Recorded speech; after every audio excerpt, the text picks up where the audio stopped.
હિમાચલ પ્રદેશના મનાલીની વાત કરીએ. મનાલીમાં વેસ્ટર્ન ડિસ્ટર્બન્સના કારણે ભારે બરફ વરસી રહ્યો છે. સતત થઈ રહેલા બરફ વર્ષાના કારણે અનેક વિસ્તારોમાં બરફની ચાદર પથરાઈ ગઈ. સોલંગ વેલીમાં 6 ઇંચ અને અટલ ટનલના સાઉથ પોર્ટલમાં 2 ફૂટ જેટલો વરસાદ વરસ્યો. રસ્તા પર બરફના થર જામી જતા મનાલી પ્રશાસને સોલંગથી અટલ ટનલ જવાનો રસ્તો બંધ કરી દીધો છે. હજુ પણ હવામાન વિભાગે ભારે હિમવર્ષાની આગાહી કરી છે, જેના કારણે સ્થાનિક લોકોની મુશ્કેલીમાં વધારો થવાનો છે.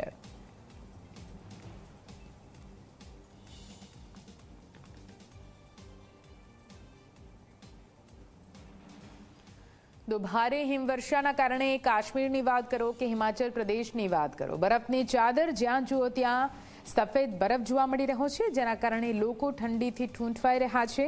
જો કે અહીંયા આવતા પ્રવાસીઓમાં હાલ તો ખુશી પણ જોવા મળી રહી છે. આપ આ દ્રશ્યો જુઓ, કઈ રીતે ઝાડથી લઈને વૃક્ષોથી લઈને રસ્તાઓ પર અને ઘરો પર માત્ર ને માત્ર બરફ જોવા મળી રહ્યો છે. 2 અલગ અલગ દ્રશ્યો આપ જોઈ રહ્યા છો. લાગશે એક જ સ્થળ છે, પણ આ એક સ્થળ નથી.